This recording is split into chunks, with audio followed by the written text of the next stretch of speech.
Old Marley was as dead as a doornail. This must be distinctly understood, or nothing wonderful can come of this story I am going to relate.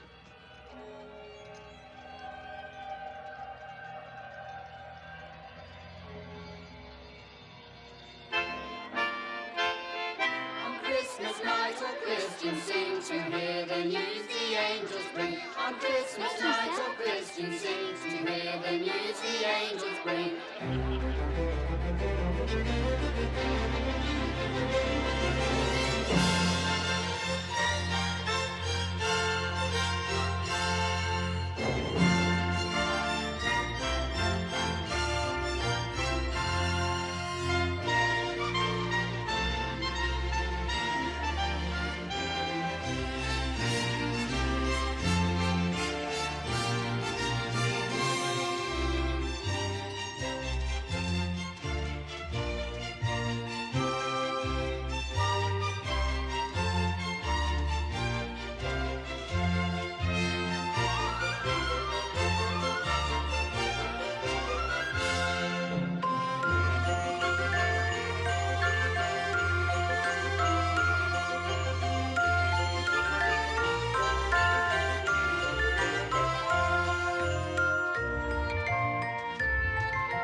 7 years ago today. What's that you say? Mr. Marley died. 7 years ago this very day. Would it be too much to ask that you return to the work for which I pay you so handsomely? Mr. Cratchit! The fire's gone cold, Mr. Scrooge. Come over here, Mr. Cratchit. What is this? A shirt. And this? A waistcoat. And this? A coat. These are garments, Mr. Cratchit. Garments were invented by the human race's protection against the cold. Once purchased, they may be used indefinitely for the purpose for which they are intended. Coal burns. Coal is momentary, and coal is costly. There will be no more coal burnt in this office today. Is that quite clear, Mr. Cratchit? Yes, sir. Now, please get back to work before I am forced to conclude that your services are no longer required. Yes, sir.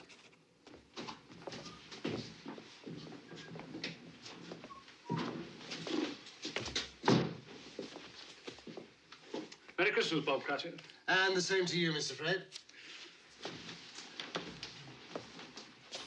Merry Christmas, Uncle. I said, Merry Christmas, Uncle. Humbug. Christmas a humbug, Uncle. Surely you don't mean that. I do. What's Christmas but a time for buying things for which you have no need, no money? Time for finding yourself a year older, not an hour richer. If I could work my will, every idiot who goes about with Merry Christmas on his lips should be boiled in his own pudding and buried with a stake of holly through his heart. Come now, Uncle. Neville, you keep Christmas in your way and let me keep it in mine. Keep it, but you don't keep it. Let me leave it alone, then. Much good it may do you, much good it has done you. There are a great many things from which I might have derived good, from which I have not profited, I dare say. Christmas among the rest. But I've always thought of Christmas time when it comes round as a good time, a kindly, forgiving, charitable time. A time when men and women seem by one consent to open their shut-up hearts freely to their fellow creatures. And so Uncle Lurt has never put a scrap of gold or silver into my pocket. I do believe that it has done me good. And I say, God bless it.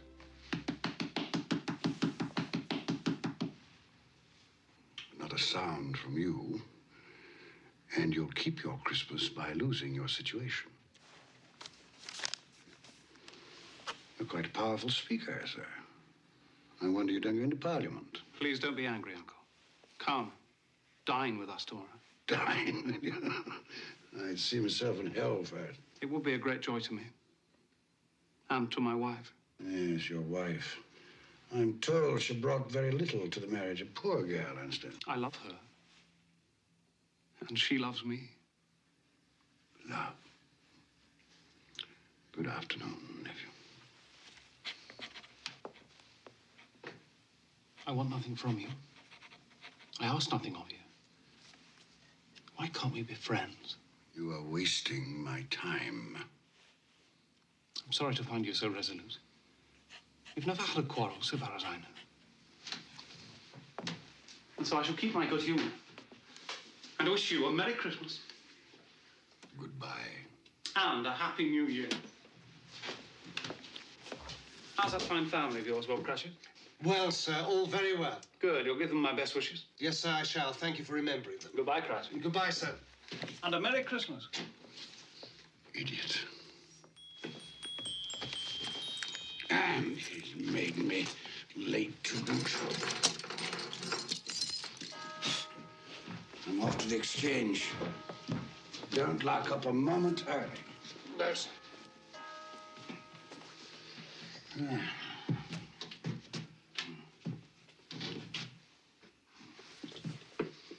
You'll want all day tomorrow, I suppose. If it's quite convenient, sir.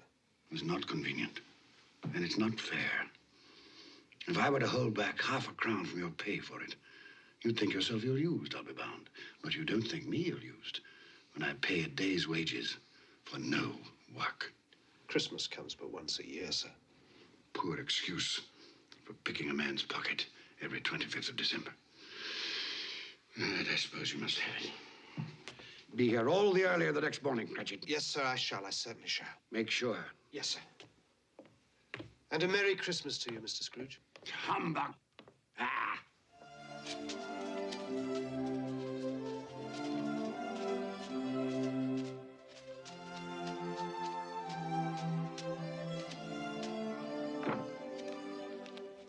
Merry Christmas, Mr. Scrooge. Don't beg on this corner, boy. I'm not begging, sir. I'm Tim Cratchit. I'm waiting for my father. Tim Cratchit, huh? Well, then you'll have a long wait, won't you? Thank you, sir. Humbug.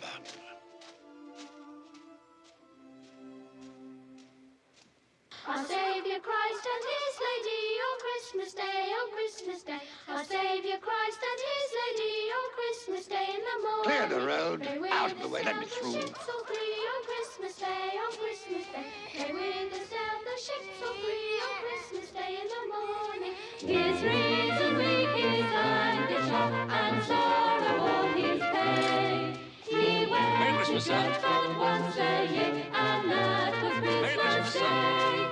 So grant us all a change of heart, rejoice for Mary's son.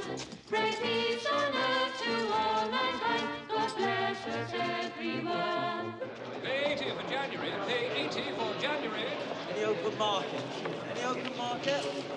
Buying here, buying. Ah, Ebenezer. We were afraid you weren't coming. It's almost closing, sir. Well, I'm here, aren't I? I said you'd be here. Didn't I say Ebenezer Scrooge would be here? I knew you'd change your mind. Right, I have changed my mind. Oh, good, then you'll take our bid. The price has gone up. Gone up?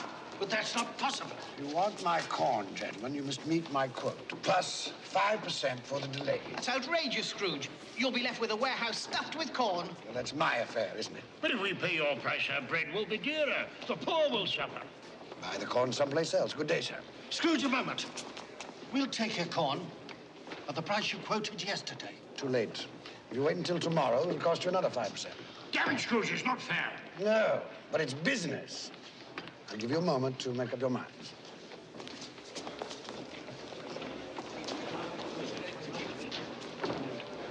right, Scrooge. Done and done. Very good, gentlemen. Now, make sure that a draft for the entire amount of this transaction is deposited with my clerk. I don't ship until I have the cash in hand. Good day. Mr. Scrooge, I presume. Indeed you do, sir. You don't know us. Nor do I wish to. My name is Poole, and this is Mr. Hackett. Excellent. Now, if you'll allow me to pass. Let me explain something. At this festive season of the year, it seems desirable that those of us with means should make some slight provision for the poor and destitute who suffer greatly at this time. Provision? Are you seeking money from me, then? Many thousands are in want of common necessaries. Hundreds of thousands are in want of common comforts. Are there prisons? Plenty of prisons. The workhouses, they still in operation? They are. I wish I could say they were not. The treadmill, the poorhouses, still in full vigor? All very busy, sir. I was afraid from what you said that something had stopped them in full force. A few of us are endeavoring to raise a fund to buy the poor some meat and drink, and food and warmth. What can we put you down for, sir? Nothing. You wish to be anonymous? I wish to be left alone. Since you asked me what I wish, gentlemen, that is my answer. I don't make merry myself at Christmas, and I can't afford to make idle people merry. My taxes help to support the public institutions which I have mentioned, and they cost enough. Those who are badly off must go there.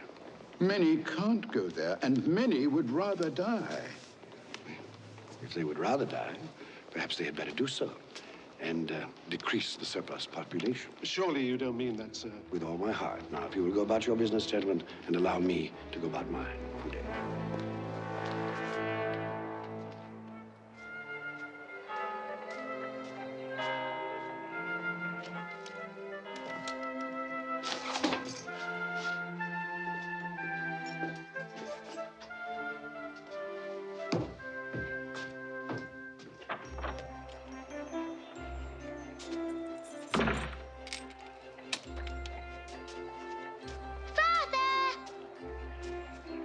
Tim, you must be frozen. I'm all right now. Could we go home by Cornhill and watch the boys and girls play in the snow? Of course we can. Tim, I'm to have the whole day off tomorrow. We'll be together, the whole family, for the entire day. Hurrah for Christmas, the best day of the year. He strove for silver in his heart and gold in all his days. His reason weak, his anguish up, and sorrow all his pain. Look. They're having such fun, Father. Go and get it! You'll be there one day, playing with the other children. I'm quite sure I will. I feel I'm getting stronger every day.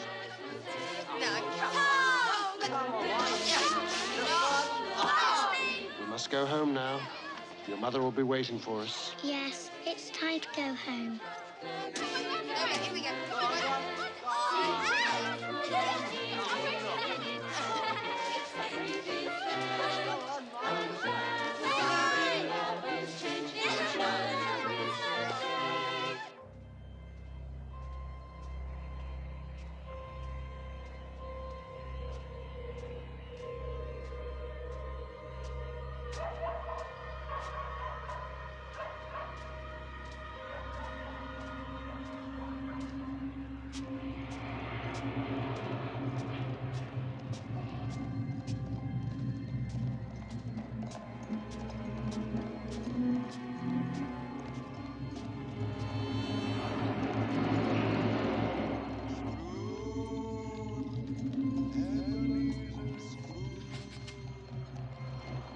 Calling me. Someone call my name.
humbug.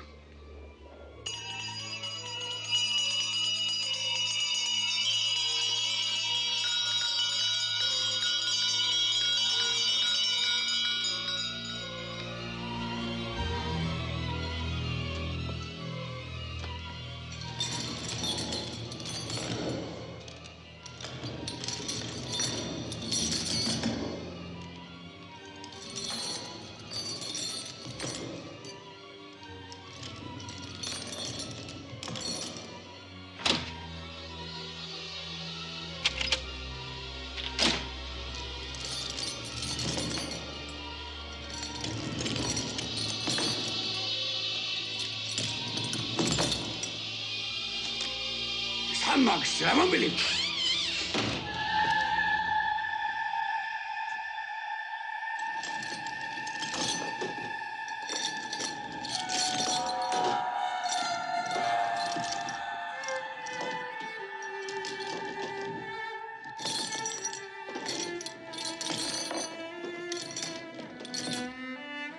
What do you want with me?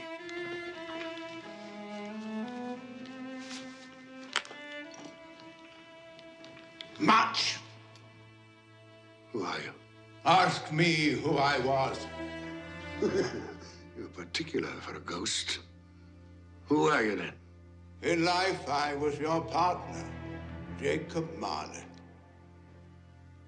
Can you sit down? I can. Well, do it, then.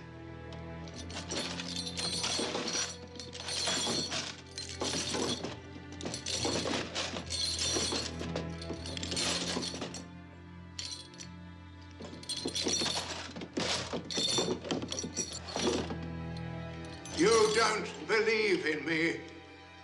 I don't. What evidence would you have of my reality beyond that of your own senses? I don't know. Why do you doubt your senses? Because a little thing affects them, a slight disorder of the stomach. There might be a bit of bad beef, a blot of mustard, a fragment of an underdone potato. There's more of gravy than of grave about you, whatever you are. Humbug, I tell you, humbug!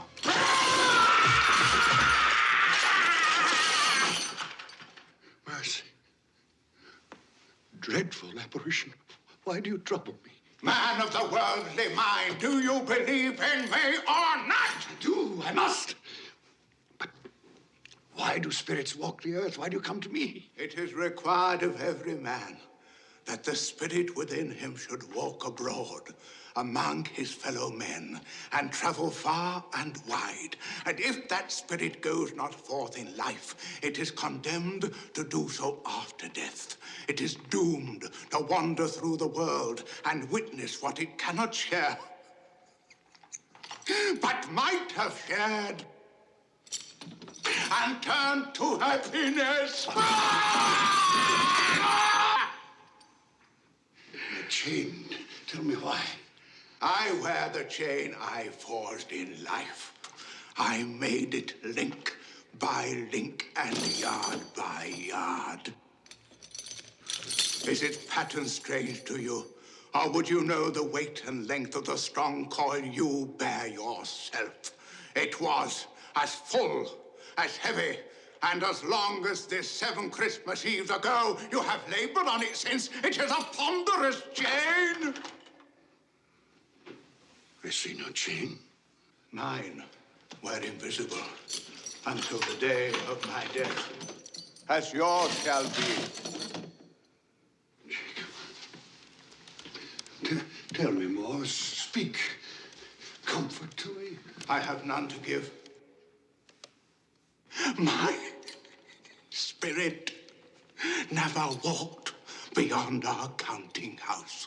In life, my spirit never roved beyond the narrow limits of our money-changing hole. No doubt of that. You always were a good man of business. Business? Mankind was my business. The common welfare was my business. Charity, mercy, forbearance, and benevolence were all my business. The dealings of my trade were but a drop of water in the comprehensive ocean of my business. Sorry for you, Jacob. Is there anything I can do for you? For me? Nay, it is too late. But I have come for your sake, Ebenezer. Have you? Well, you always were a good friend. As part of my penance, I have been sent to warn you. And so you have? And to offer you a hope and chance of escaping my fate. You will be haunted by 3 spirits. 3 spirits? Is that the chance and hope you mentioned? It is. Well, in that case, I think I'd rather not. Expect the first tonight, when the bell tolls 1. Couldn't they all come at the same time, Jacob, and have it over? Expect the second on the stroke of 2. The third, more mercurial, shall appear in his own good time.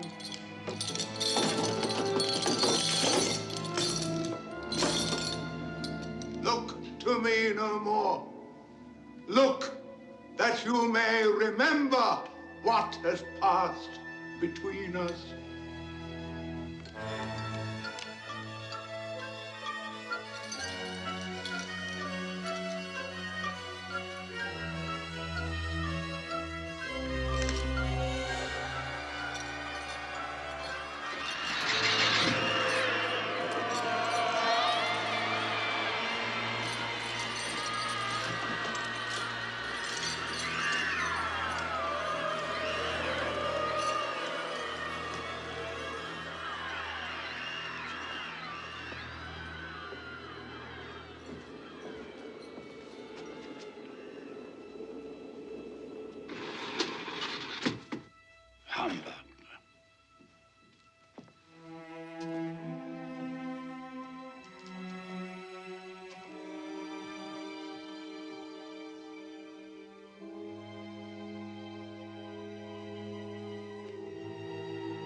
Something I ate.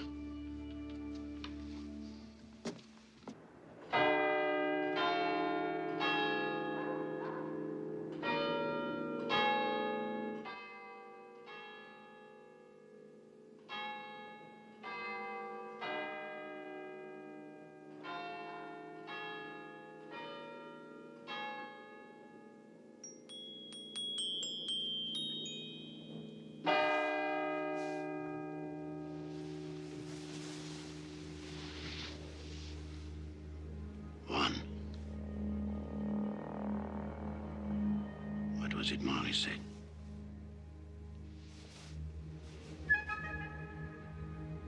Nothing.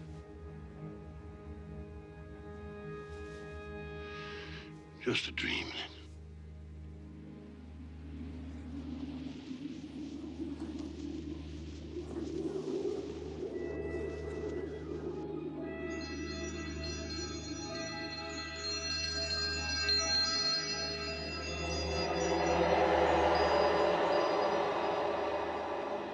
The spirit whose coming was foretold to me?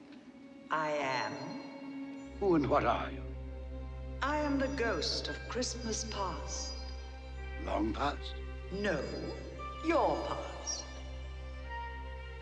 Perhaps you would do me the favor of placing upon your head that cap which you hold in your hand. I bring the light of truth. Would you use this cap to put it out? I beg your pardon, I had no intention of offending. What business brings you here? It is for your welfare that I appear. I can think of no greater welfare than a night of uninterrupted sleep. Be careful, Ebenezer Scrooge. I speak of your reclamation. Well, if it's reclamation, then let's get on with it.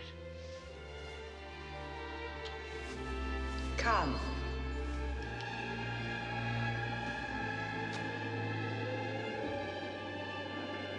We shall be invisible and silent as the grave. You will now see a child. a youth. You will see yourself, Ebenezer. The air is so clean. How different from the city. Do you know where you are? Of course, I was bred here. I was a boy in this place. That's Daniel Costas. Robert Estes. Hello, Daniel.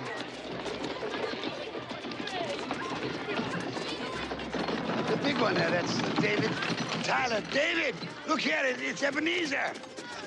I told you, Ebenezer. They can't hear you. How happy they all seem. That's right, they do. Yes, well, it's time to move on. Come along, Ebenezer. You know the way. I could walk it blindfolded. Your school. I remember. And it's Christmas Day. There's a boy in there, neglected. The boy is deserted by his friends and his family. His mother is dead. His father holds him a grudge. Why does his father hold him a grudge? She died in childbirth. His birth. Weep for the boy, if the tears will come. He has his friends, even on this day. From his beloved books. There's Ali Baba. Dear old honest Ali Baba. And the Sultan's groom, turned upside down with a genie. But not a real child to talk to. Not a living person. Robinson Crusoe, not real. And Friday, and the parrot with green body and yellow tail, not real. He made do, this boy. Let us see another Christmas Day. When you were a youth. Fan. Fan! Dear, dear brother. I've come to bring you home, dear brother. To bring you home. Home.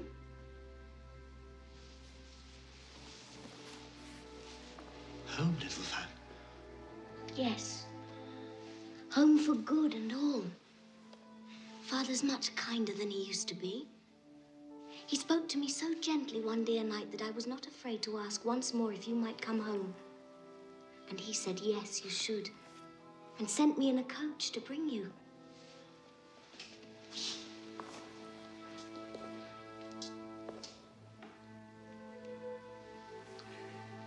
You're quite a woman, little Fan. And you. You are to be a man now. And never come back here. Come along, we mustn't keep Father waiting.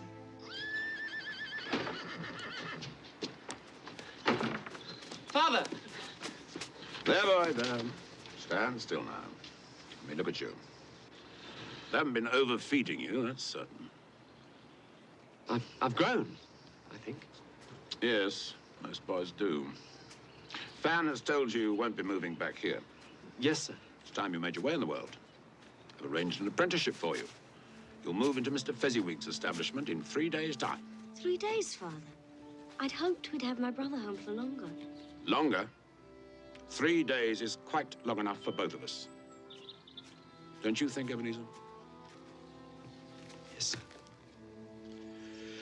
Quite long enough. You finished back there? All safe and secure, sir. To the carriage, Fan. We're on our way. Into the carriage, boy.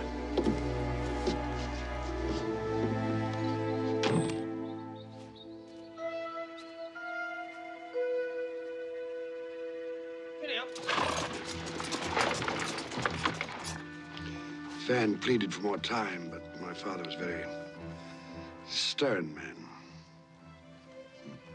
Fan. She died a young woman. She had such a generous nature. Yes, too young. Old enough to bear a child. One son. Fred, your nephew, Fred Hollowell, yes. who bears a strong resemblance to your sister. Does he? I never noticed. You never noticed? I'm beginning to think you've gone through life with your eyes closed. Open them. Open them wide.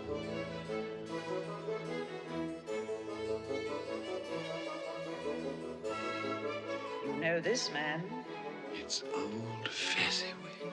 Hmm? Oh, yes, my dear. Would you ask Mr. Pulling to refer that matter to Mr. Scrooge? Eh? Thank you, my dear. And you know this place? No, was I not apprenticed here? Pay attention, everybody. Dick, Ebenezer, pens down. No more work tonight, boys. It is Christmas Eve. So, close those ledgers down, Ebenezer and Dick. Clear away in here, everybody. We need the room. Here we go, lad. You'll enjoy yourself tonight, Master Ebenezer. That is an order. Yes, sir, I'll try. Well, put your heart in it. You put enough of yourself into your work, and I have nothing but praise for the way you've discharged your duties. But you're young, eh? There's more to life than bolts of cloth and musty old ledgers, eh? It's Mrs. Fezziwig and the 3 daughters and their suitors. Happy Christmas to you all. Merry Christmas. And Belle.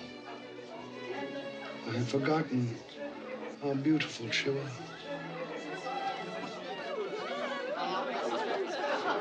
Hello, Belle. Hello. Would you like to dance? Yes.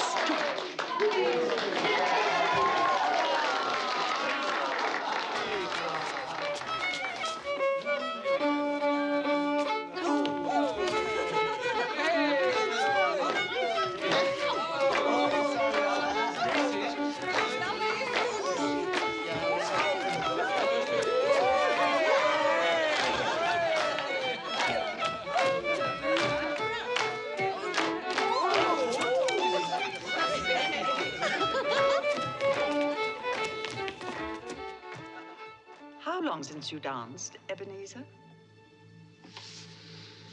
Waste of time, dancing. You didn't think so then? There was a reason then. There's been a change in you since you've come to Fezziwig's. You were so gloomy. Oh, I think I should warn you, Miss Belle. I am of a serious bent of mind. I consider seriousness to be an admirable trait of character, but it can be overdone. I should take heed of your advice, ma'am, and go through life with a grin on my face.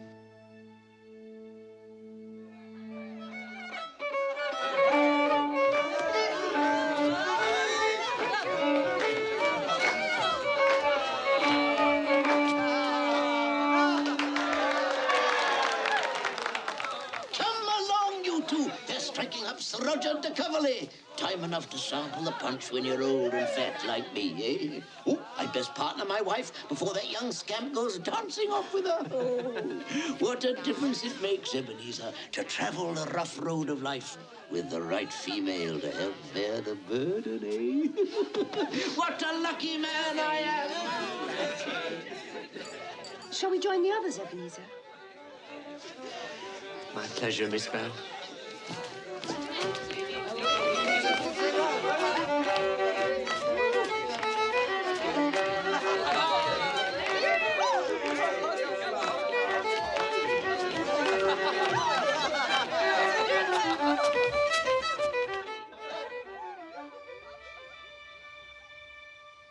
Old Fezziwig.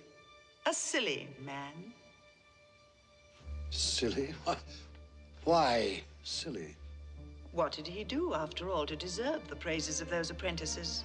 Spent a few pounds, danced like a monkey, beamed a great smile. Well, the happiness I gave was quite as great as though it had cost £1,000. Just small things.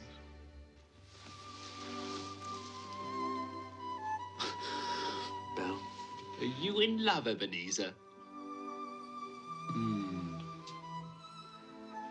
The thought had occurred to me. She's too good for you. One day, when I've made my fortune, then I'll deserve her. It was a night never to be forgotten. Never. But you did forget, often. No? Look, another Christmas Eve. Delayed by the pressure of business. Do you remember? No.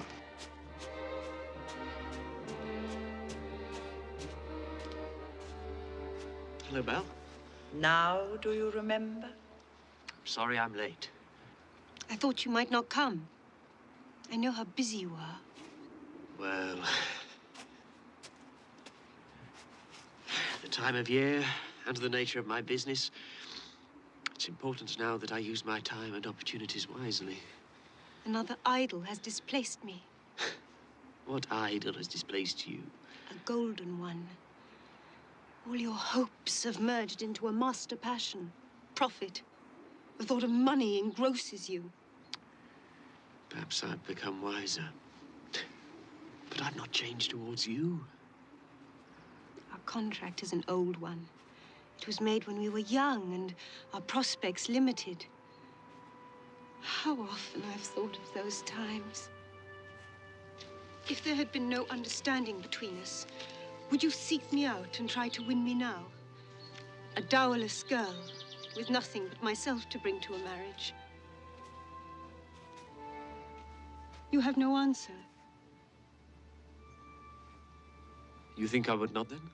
Oh, Ebenezer, what a safe and terrible answer. So characteristic of the careful man. Ebenezer, I release you. You are a free man. I let you go with a full heart. May you be happy in the life you have chosen.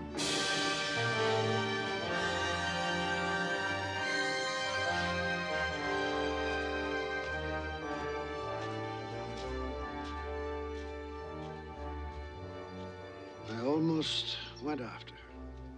Almost carries no weight, especially in matters of the heart.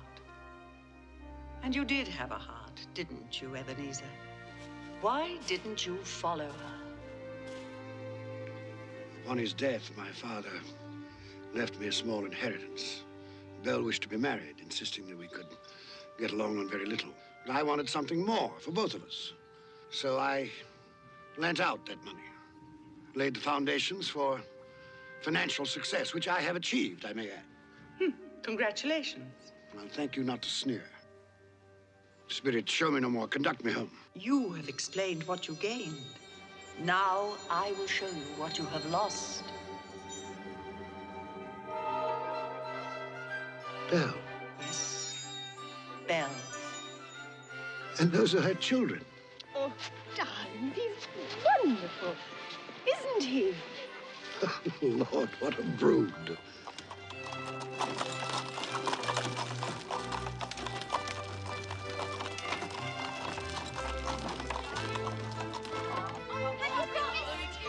Hello, hello. Hello, my dear. Hello, Papa. Where's my present? Where's my present? You will have to wait until tonight. All of you.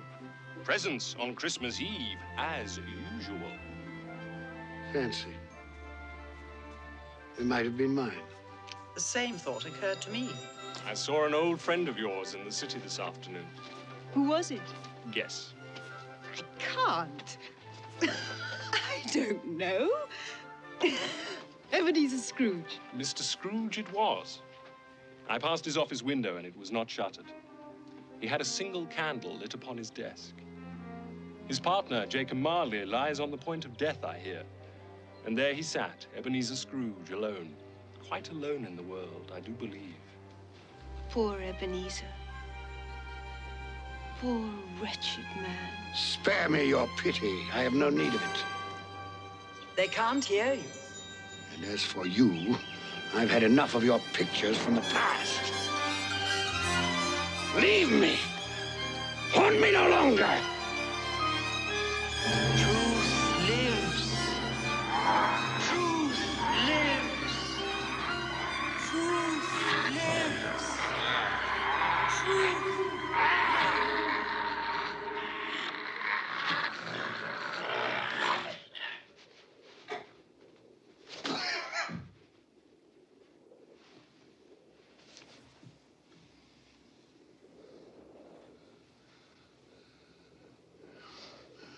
A nightmare.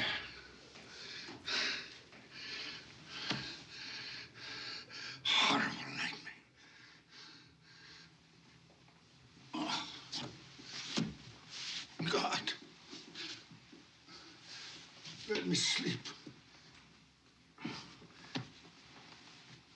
Let me sleep in peace. Peace.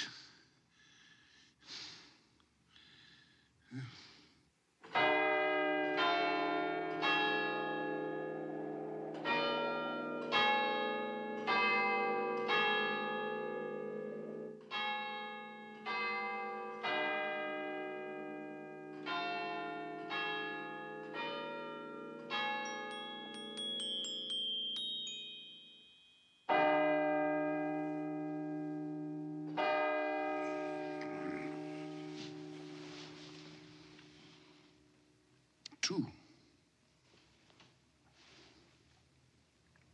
Well, Jacob Marley, where is this spirit of which you spoke so glibly? You did say at the stroke of two, didn't you, Jacob? Mistaken in death, as you were in life, old partner.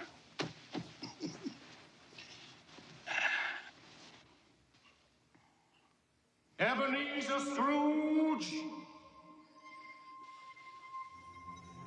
Ebenezer Scrooge!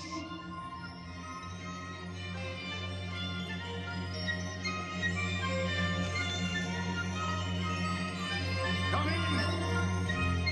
I intend to.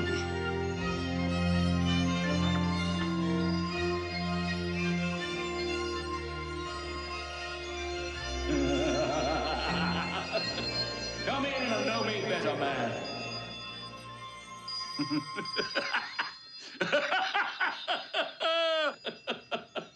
You've never seen the likes of me before, eh? It's quite true, I have not. You never walked forth with any of the younger members of my family? No, not that I remember. Nor any of my elder brothers born these later years? I'm afraid not, no. Do you have many brothers, Spirit? Over 1,800! Tremendous family to provide for. Take hold of my robe, Ebenezer Scrooge.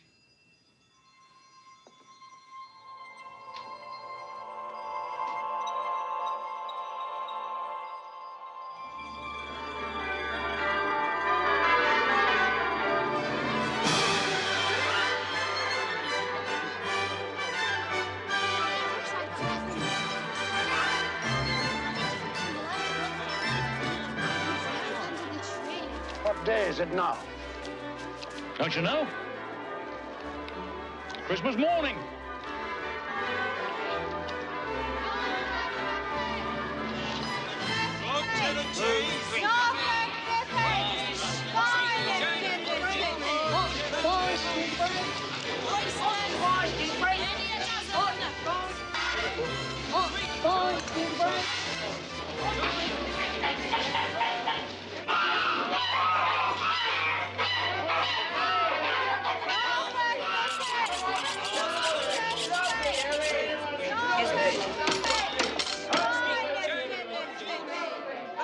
There's a lot of buying, isn't there?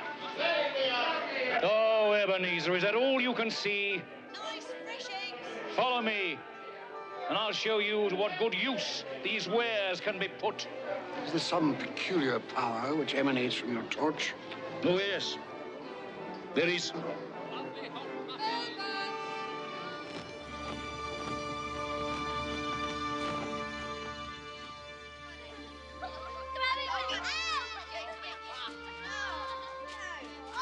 Do you know this house? I can't say I do. It is the house of Bob Cratchit. Is he? Well, he does very well on 15 bob a week. Shall we go in? I wouldn't want to disturb. As with Christmas past, we shall be invisible and unheard. I wonder what's keeping your father. He's probably stopped to talk to the parson. Father always likes to compliment him on his sermons. I do hope the pudding's a success this year. No one makes a better pudding than you, Mother. Peter, save some for the rest of the family. Just testing the cooking, Mother. I'm sure they'll manage very well on their own without your help, young man. Hello, Mother. Hello, Mother. Smell the goose cooking, Martha. Yes, it makes my mouth water. Mine too. I can't wait. Well, you'll just have to. Now run along with Martha and help her butter the bread thinly. Here they are. Merry Christmas, everyone. You're late, Bob Cratchit. Oh, and you're quite like an icicle, Tim. You've been dawdling. Father had a long talk with the minister. Thought as much. Come, Tim, listen to the pudding hissing on the fire. It's like a giant snake inside the copper. Go along with your brother and sister, Tim. I'll begin the wine. Off you go, then. Come on. How did you behave in church? As good as gold. Better. Mother's very worried if it'll turn out all right. Look how they support him. What did you say? Nothing. It's, nothing. Somehow he gets thoughtful sitting by himself so much. He thinks the strangest things. He told me coming home that he hoped that the people in church saw him because he was a cripple, and that it might be pleasant for them to remember on Christmas Day who it was that made lame beggars walk and blind men see. It seems to me that Tim is getting stronger every day, that his limbs are growing, that he's in better spirits, it seems to me. Yes, Bob. I'm sure you're right. He is getting stronger. Well, we're all here. That's the important thing. Belinda, help me with the goose. Yes, Mother.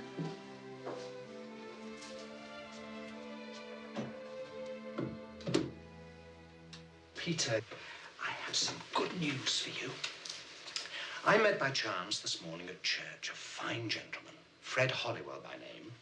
He's a nephew of our own Mr. Scrooge, and he remembered that I have a son coming of working age, and he told me that he had a position open starting at 3 shillings and 6pence every week. 3 shillings and 6pence every week?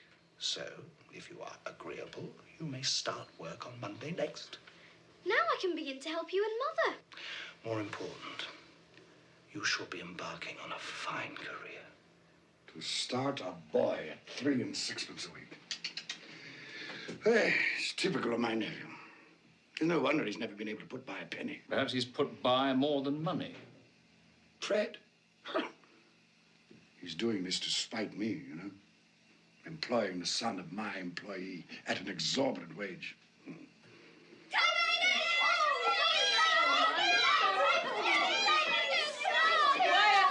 Quiet, children, quiet.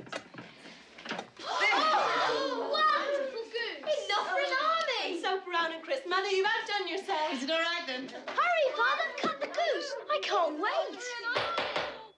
Haven't we forgotten something? Lord, we thank you for the bounty you have placed before us. We thank you for this day of love and joy. We thank you for allowing us to be together, to share with each other and with you the fullness of our hearts on this special day. Amen. Amen. Amen. Amen. What? You say something? No. Oh, well, I thought I heard you. No, I said nothing.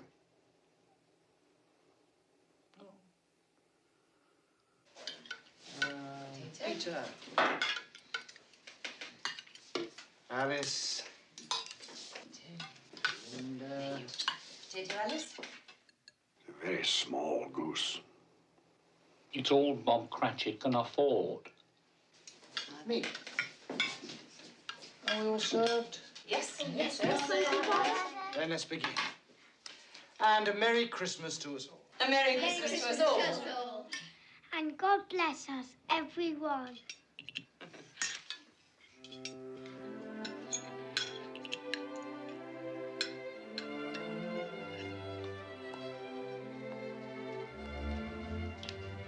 Tell me, Spirit,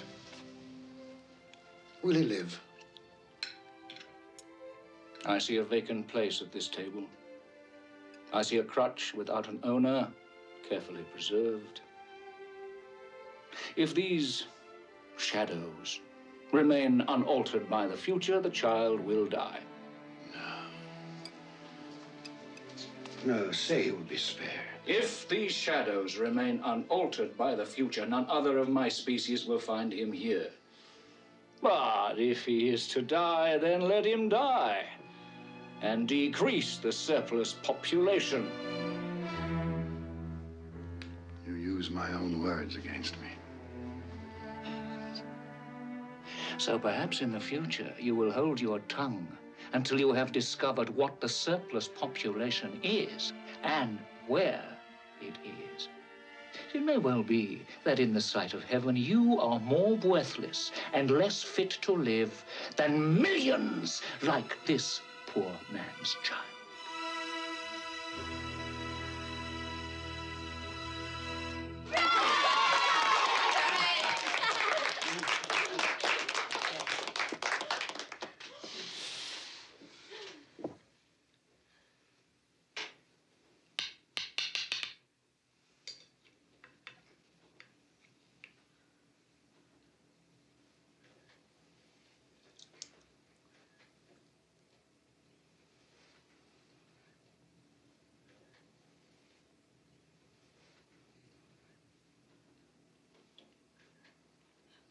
A triumph, my dear. Another triumph.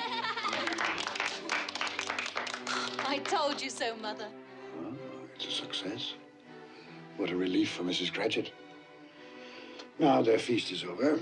Not quite. Just one more ceremonious moment. Look.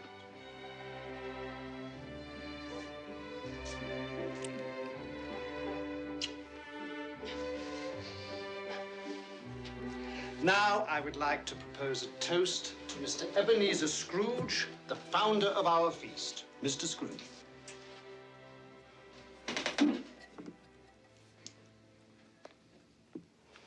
Huh. The founder of our feast, indeed. I wish I had him here.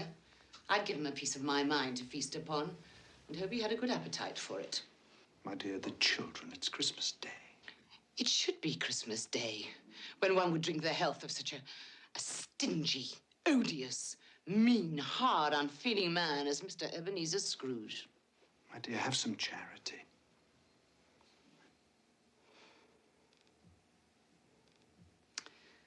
Oh, well. I'll drink his health for your sake, and the day's sake, but not for his. Long life, Mr. Ebenezer Scrooge. A Merry Christmas and a Happy New Year. I've no doubt his Christmas will be very merry, and he'll be very happy. Mr. Scrooge. Mr. Scrooge. Mr. Scrooge. Mr. Scrooge.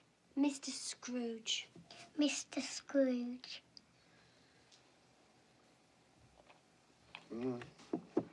He's made a point, Bob Cratchit has. Without me, there would be no feast, no goose at all. My head for business has furnished him employment. Is that all you've learned by observing this family on Christmas Day? Oh, no, not all, but one must speak up for oneself, for one's life. Oh, here it is. Here we come a-wassailing among the leaves so green. Here we come a-wandering so fair to be seen. Love and joy come to you, and a Merry Christmas too. And God bless you and send you a Happy New Year. We have some time left. Take my robe. Love and joy come to you, and a Merry Christmas too. And God bless you and send you a Happy New Year.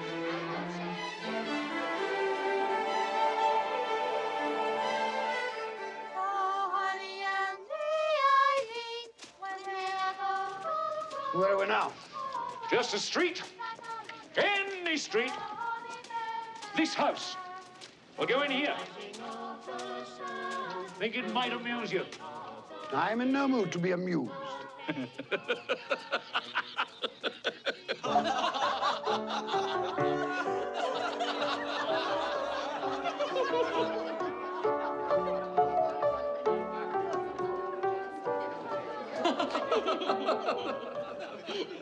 Dear husband, do you find my playing so amusing? Oh, I'm sorry, my love. I was thinking of his face yesterday. Humbug, he said. Humbug. He said that Christmas was a humbug. He believed it, too. I'd very much like to meet your uncle, sir. The droll way in which you portray him tickles my heart. He's a comical fellow. But not so pleasant as he might be. His offences carry their own punishment. Dear brother-in-law, it's said he's very rich. Yes, well, that is very true. But his wealth is of no use to him. He doesn't do any good with it. He doesn't even make himself comfortable with it. You must squander it. That's what you mean by comfortable. You mustn't argue with those we visit. It's useless and even tactless. Tact is a quality I despise. That I can see. I have no patience with him. Well, I have, and I feel sorry for him. Sorry for me. Who suffers from his ill whims? Himself, always. Here, he takes it in his heart to dislike us and not come and dine with us. And he loses a very good dinner indeed. The reason that I talk about my uncle so is that my mother, God rest her saintly soul, was very fond of him. She loved him. It's true. Fan loved me, and I her. Dear Fan. I wish she were alive today. Fred looks very like her. Yes, I've been reminded of that just recently. I was only going to say that the consequences of his taking a dislike to us and not making merry with us is that he loses some pleasant moments which could do him no harm. And I mean to give him the same chance every year, whether he likes it or not. And every year he'll say, Christmas. Bah! Come, my dear, we must see to our guests. Hello there. Would you like some nougat? Poison. Can't hear myself think. Well, they seem to be happy. Well, I suppose that free food and drink would be an occasion for pleasure to most people. Happy in each other's company, I mean. Everyone, hush there. We shall have a game, a word game. Huh? Yes, game. What should it be? Does everyone know the rules to similes? All right, everyone. Now, you shall each have 5 seconds to answer. I'll ask the question. Mr. Topper, you'll keep count. Well, I shall do my best. Now, you'll each have 5 seconds to answer. If you fail to give an acceptable answer within that time, then you must each stand behind your chair. Last one to who's seated wins the prize. Fred, don't go on so. Just begin. Oh, I'm sorry, my love. Yes, I shall. Yes, I shall. Now, proud as. Proud as a peacock. Dry as. As a bone. Plump as. My wife. Sorry, just a little joke. Plump as... 1. 2 seconds. A partridge. Quick as. Wind. No. 1, 2, 3, 4, 5. A wink, you idiot. Ebenezer, shh.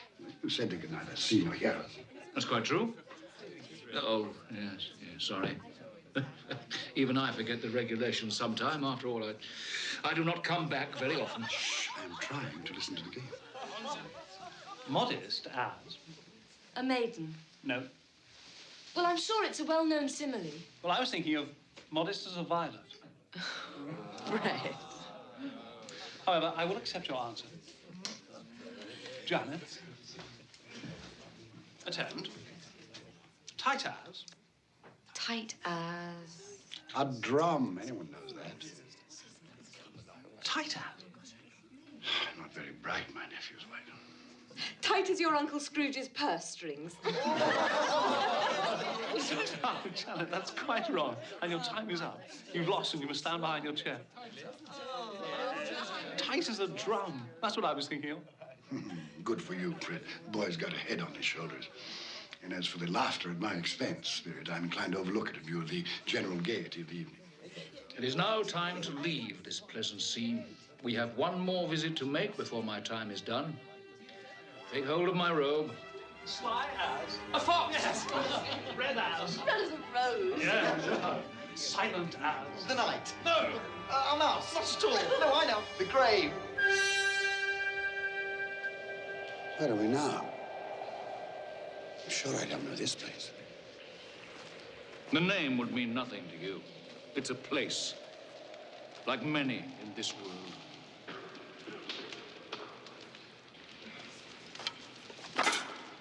Do we have enough wood for the night? Ah, it'll last through.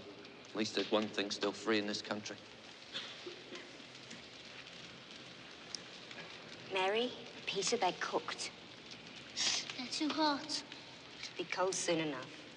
Where did you get these, Father? I didn't steal them, if that's what you're saying. She didn't say you stole them, Ben. She should have some respect. Don't berate the girl. They fell from a cart into the road. Your father's not a thief, girl. Not yet.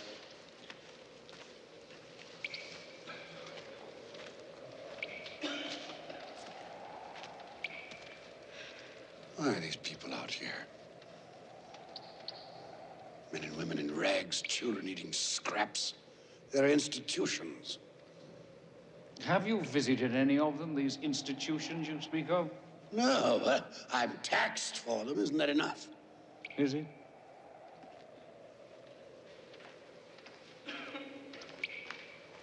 Ben, come back to the fire. Look at these hands, Meg. They're hard hands. They've done hard work. I want to work. I want to have bread for my children. It's not right that there's no work. We're together, Ben. That's the important thing. I love you, Meg. I love the children. Tomorrow, take the children and go to the parish poorhouse. No. No. I'd rather we all drowned in the river than go to one of those places and be separated forever. Until I get work. No. Ben, we're a family. We stay together. Come. Come back to the fire. Come.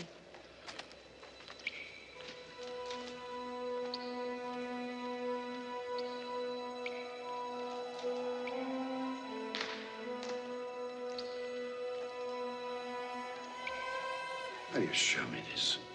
What has it to do with me? Are they not of the human race? Look here, beneath my robe.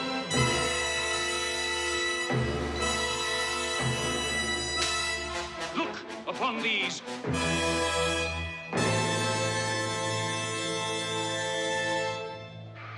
What are they? They are your children. They are the children of all who walk the earth unseeing.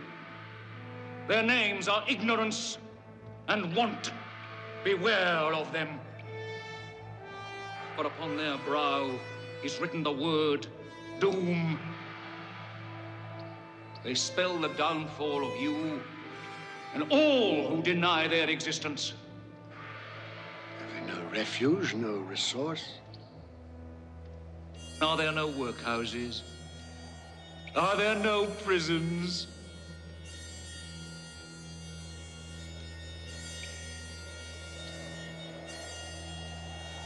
Cover them.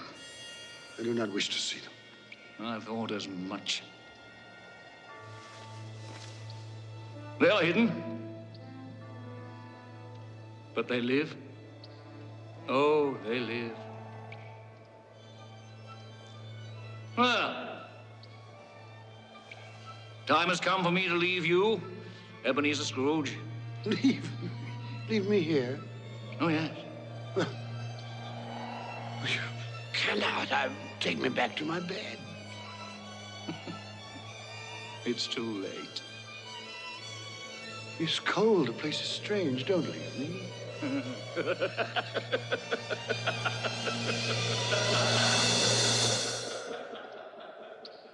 Spirit. Come back. I wish to talk.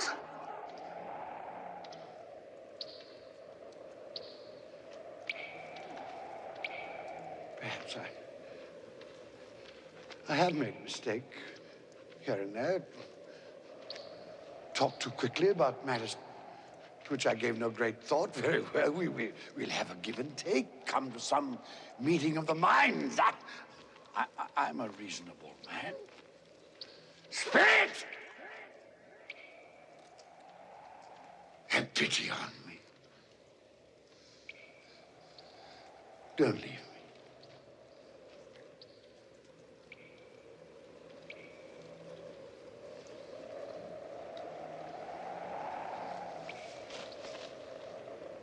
have I done to be abandoned like this? What?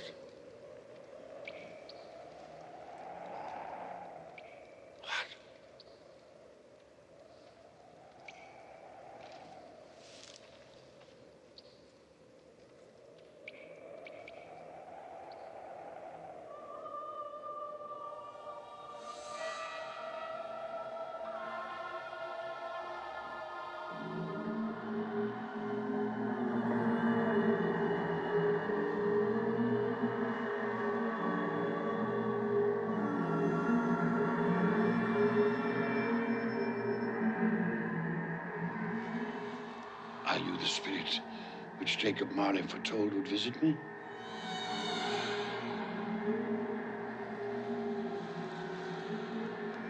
Then I am in the presence of the ghost of Christmas yet to come, am I not?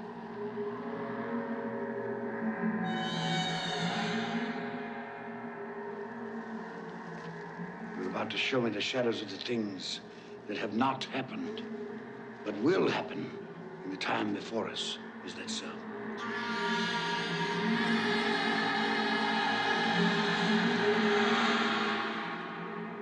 fear you more than any specter I have seen.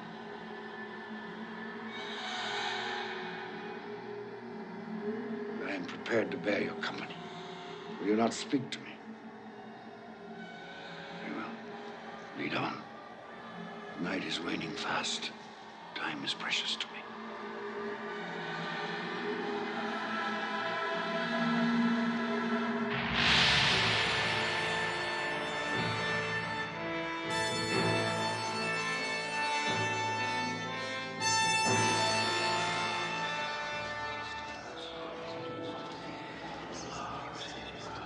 This place, I know it very well.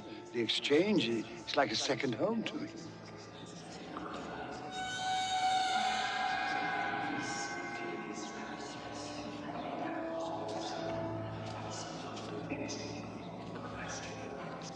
No, I don't know much about it either way. I only know he's dead. When did he die? Well, last night, I believe. What happened to his money? Left it to his company, perhaps? Who else did he have? It'll likely be a very small funeral, supposing we volunteered and form a party. I'll go if lunch is provided, but I insist on being fed for the time I'll waste. Have these men no respect for the dead? I should go, I suppose. After all, we did considerable business together. Well, I must go and find the price of corn. Goodbye.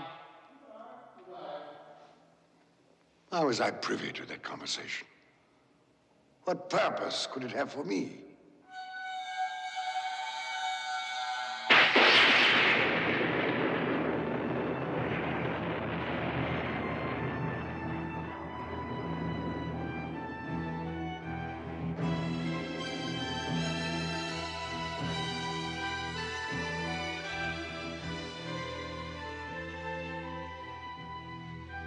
Merciful heavens, what is this?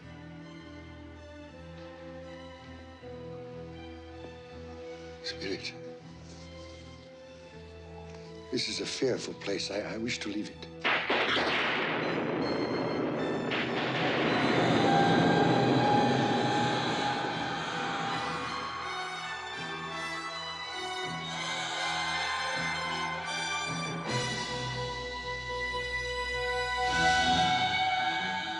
No, I will not. This you cannot make me do. I say I understand you. That is sufficient to the moment. Furthermore, there must be someone in this city who feels some emotion because of this man's death. I demand to see that person.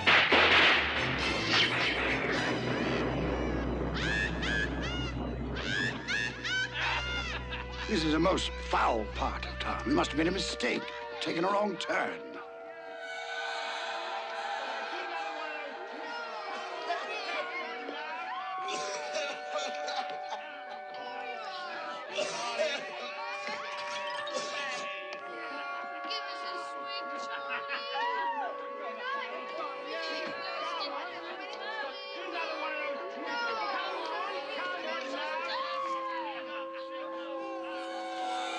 In there? I have no business to transact in there.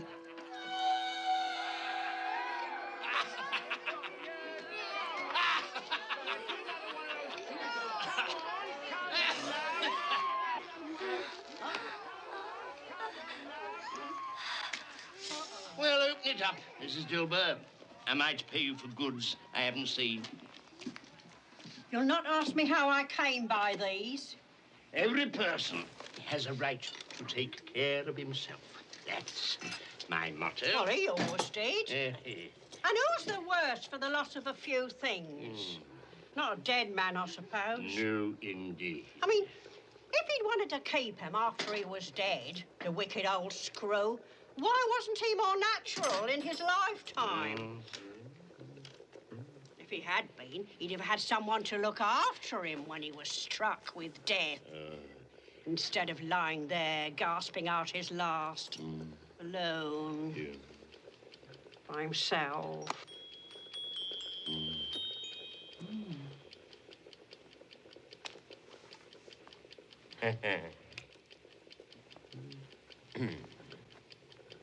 Those are my things. She's stolen my things. I'll have her before a magistrate. What do you call these? Bed curtains. You don't mean to say you took them down, rings and all, with him lying there. Why not? And don't get wax on his blankets. His blankets? I hope he didn't have anything catching. I wasn't so fond of him as I'd loiter about if he did.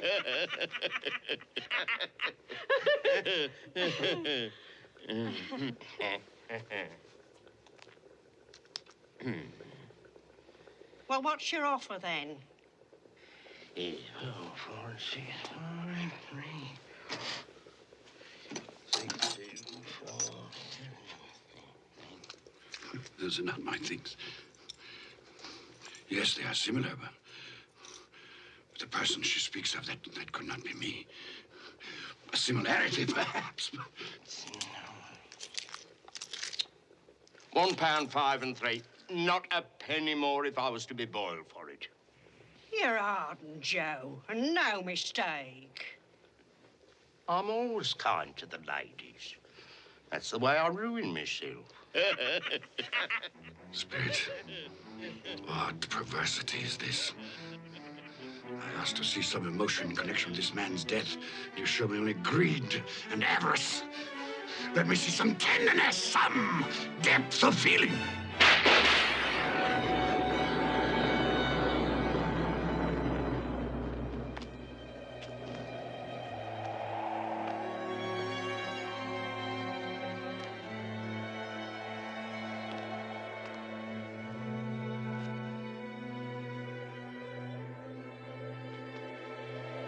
Must be some confusion. Your fellow spirit brought me here earlier. Very well. You're devilish hard to have a conversation with. Suffer the little children to come unto me, and forbid them not, for such is the kingdom of God. Verily I say unto you, whosoever shall not receive the kingdom of God as a little child, he shall not enter therein. This colour hurts my eyes.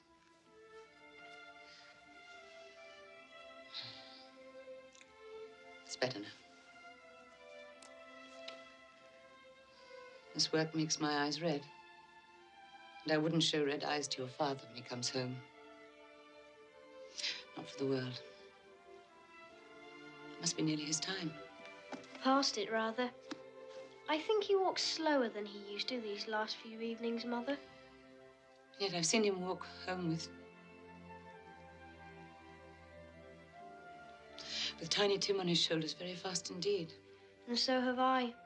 And so have I. And so have I. But he was very light to carry.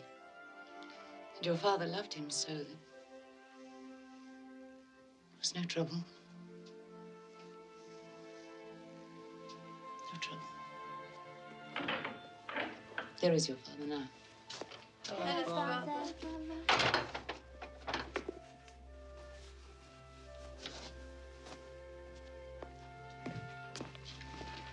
Hello, my dear. Hello, my dear ones. Hello, Father. You're late. We were worried about you. I'm glad you're home, Father. I am too. You've become quite a little harmful. The reason that I'm late is because I walked by there today. Today? I couldn't keep away. It's so quiet and green. You shall see it on Sunday. We shall all go on Sunday. I promised him that every Sunday I would walk. My little child. My little child. Father, please don't grieve so. Oh, I'm sorry. I have all of you. A blessing to be thankful for. Do you know who I saw in the street today? Mr. Scrooge's nephew, Fred. And he greeted me in his usual cheerful way. And he saw that I was a little sad. He asked me what was distressing me. And when I told him, he said that he was heartily sorry for it. And, Robert, Timmy's part of all of us. And for his sake, we must go on living. So long as we love one another, he will always be alive. Yes, of course, my dear. But however and whenever we are parted from one another, I'm sure that none of us will ever forget poor Tiny Tim. No, never.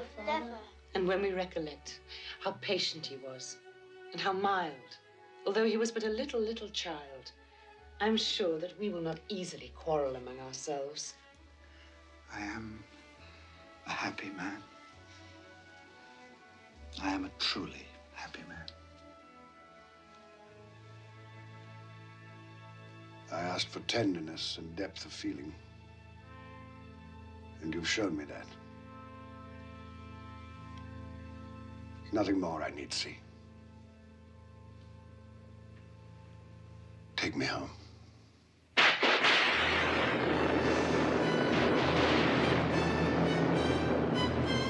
What is this? I thought we had agreed that you would transport me home.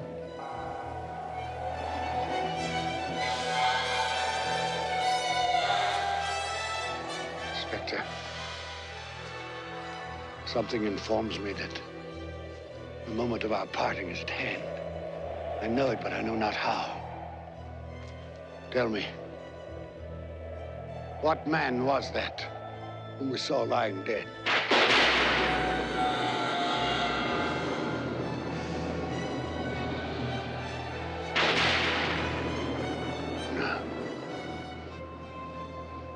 No, before I draw near to that stone, answer me this. Are the things you have shown me the shadows of the things that will be? Are they the shadows of the things that may be only?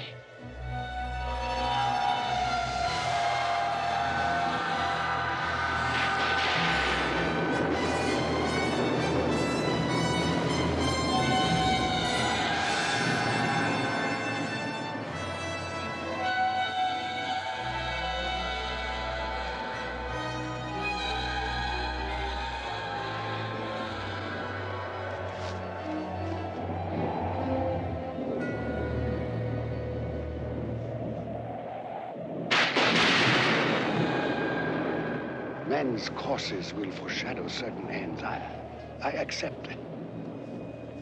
But if those courses be departed from, the ends must change. Tell me that is so by what you show me.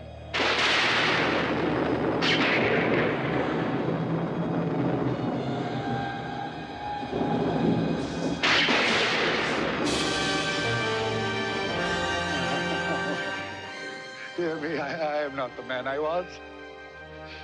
I will not be the man I must have been but for this visitation. Why show me this if I am past all hope? Good Spirit, your nature intercedes for me and pities me. Say that I may change these things by an altered life. I will honor Christmas in my heart and try to keep it all the year. I will live in the past, present, and the future. The spirits of all three shall strive within me. I will not shut out the lessons that they teach. Tell me. Tell me that I may sponge away the writing on this stone. Oh, spare me. Spare me.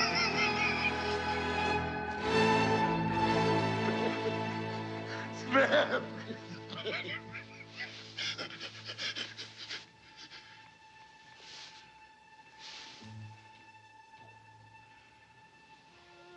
My own room. I'm alive. Oh, thank you, Spirit. I will keep my promise. I will live in the past, present, and the future. The spirits of all three will strive within me. Oh, heaven and Christmas time be praised for this. I say this on my knees, Jacob Whalley. On my knees.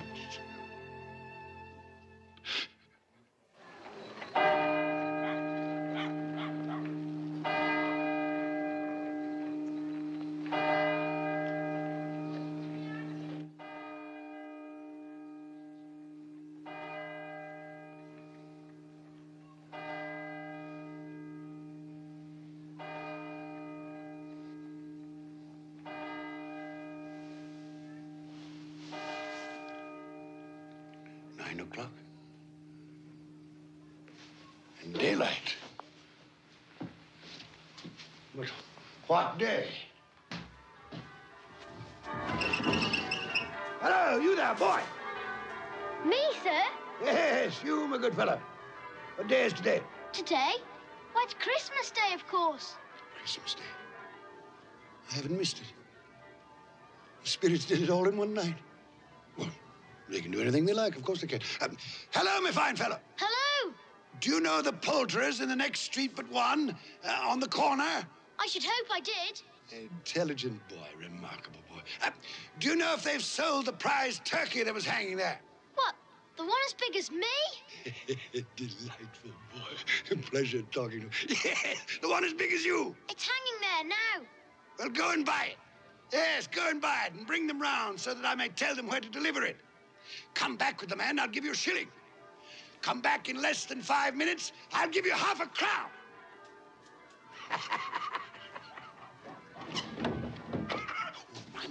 I must dress myself. So much to do. I don't lose any time.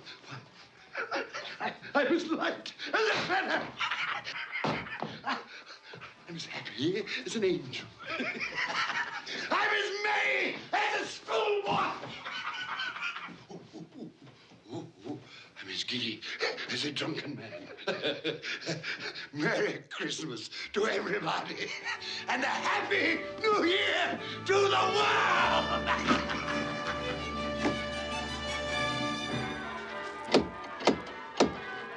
If this be a prank, boy, I'll box your ears. He was in that window. I swear it. Oh, there you are. This boy here says you wish to purchase this turkey here. Yes, quite right. Here's your half-crown for a service well rendered. Thank you, sir. Splendid boy. Now, here is an address and the price of the turkey. You'll take this fine bird to Bob Cratchit in Camden Town. The directions are all written down. You leave immediately this very moment. Yes, sir. You'll say only that it comes from a friend. And it must be there in time for Christmas dinner. It will be, sir. Good fellow. Here's a little something for your trouble. Oh, thank you, sir. Here. Not at all. Offer you. Thank you, sir. Merry Christmas. Wonderful day.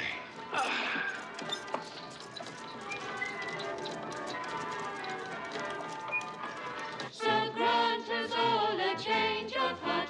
Good morning. Merry Christmas to you. Like angels. Yes, exactly. You sing excellently well here. Thank you. It is I who thank you for that glorious music on this glorious Christmas day.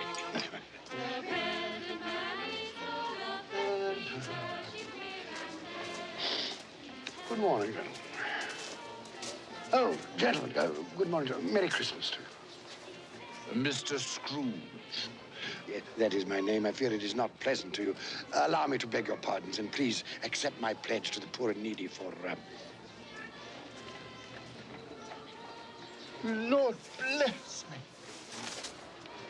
My dear Mr. Scrooge, are you quite serious? If you please, and not a farthing less. There are a great many back payments included in that, I assure you.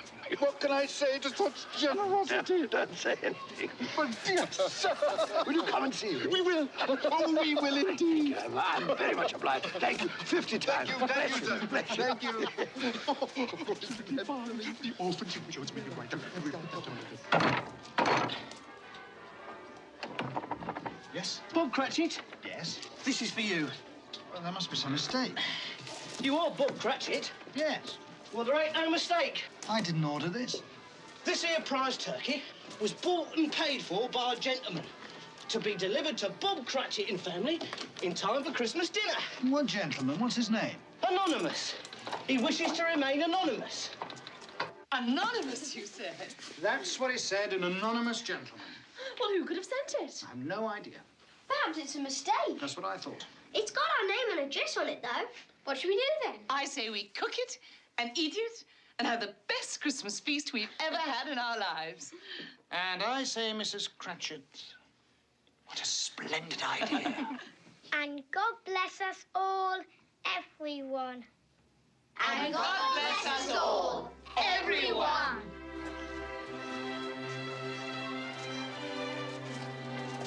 Merry Christmas, sir. Merry Christmas.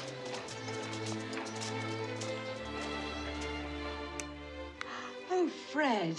Oh, it's much too expensive. But do you like it? Oh, I love it. Oh, it's the most beautiful thing I've ever seen. Well, then, it belongs upon your wrist, my darling. Merry Christmas. Oh, Fred, I do love you. Oh, and not just for this. I know. I know. Well, who can that be? Well, no one's expected this, have they? My God. It's Uncle Ebenezer. Your uncle? What in the world would he want? Open the door, Mary. I'm sure I don't know.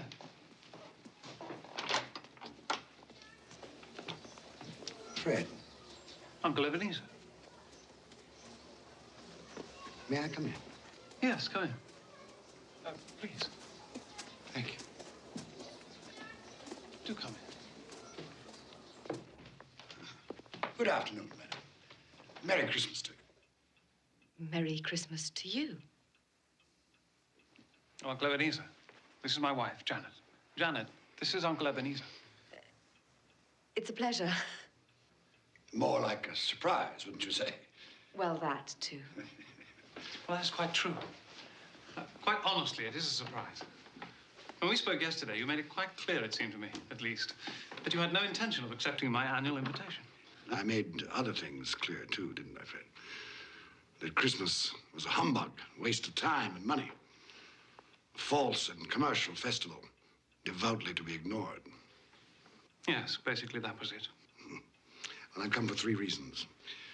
First, to beg your pardon for the things I said about Christmas. That was a humbug, Fred. Was it? I didn't know it then, but I know it now. Secondly, I've come to meet your wife. Well, here she is. Yes. And a very beautiful woman she is, too. Thank you.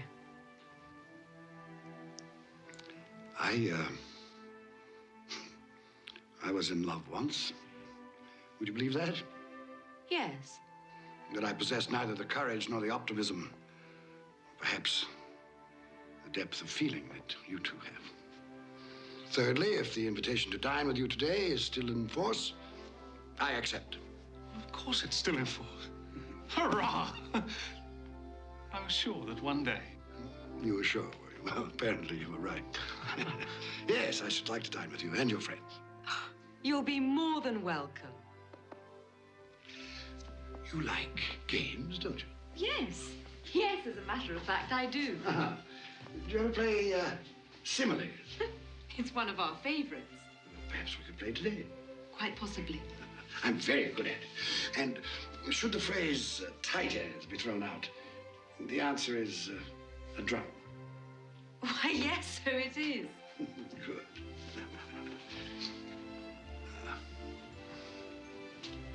You'll forgive me for saying this, but I see the shadow of my sister in your face.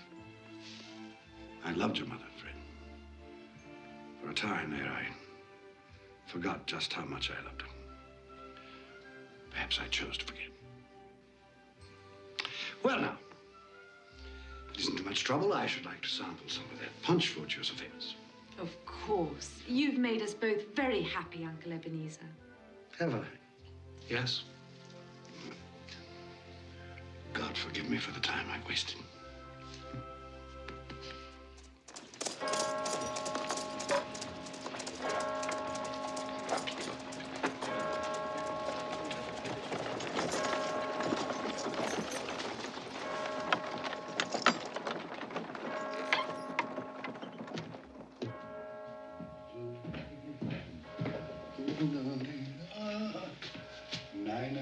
Late again, eh, Cratchit? We'll see about this.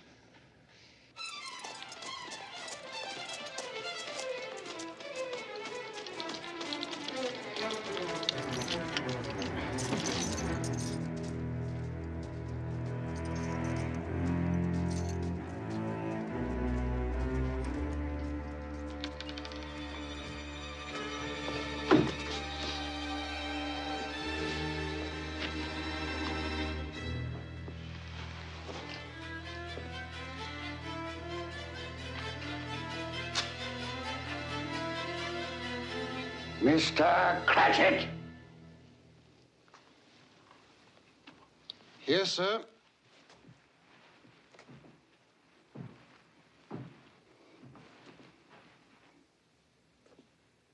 Do you know what time it is?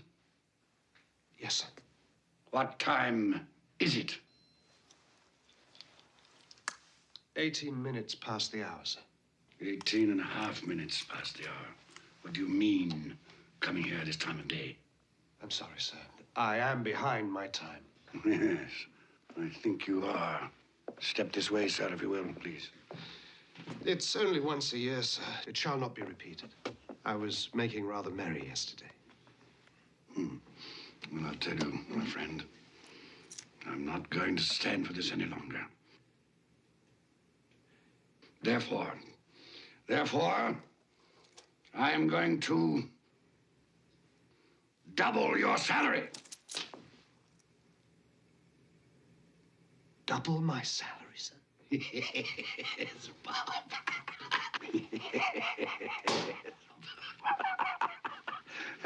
A Merry Christmas to you. I'll double your salary for a start, and I'll endeavor to assist your family in any way I can. And Tim will walk again and grow stronger and stronger upon my life, he will. Well, we'll discuss the particulars this afternoon over a Christmas bowl. Well, what's the matter with you? Nothing, sir. Well, it's just that... Nothing. Thank you, sir. My good fellow, make up the fire before we freeze to death. Buy some more coal before you dot another I, Bob Cratchit. Yes, sir.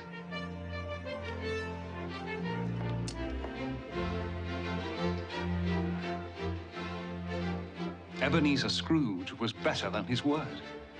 He became as good a friend, as good a master, as good a man as the old city knew. And to Tiny Tim, who did not die, he was a second father. It was said of Ebenezer Scrooge that he knew how to keep Christmas well, if any man alive possessed the knowledge. May that be truly said of us, and all of us. And so, as Tiny Tim observed, God bless us, every one.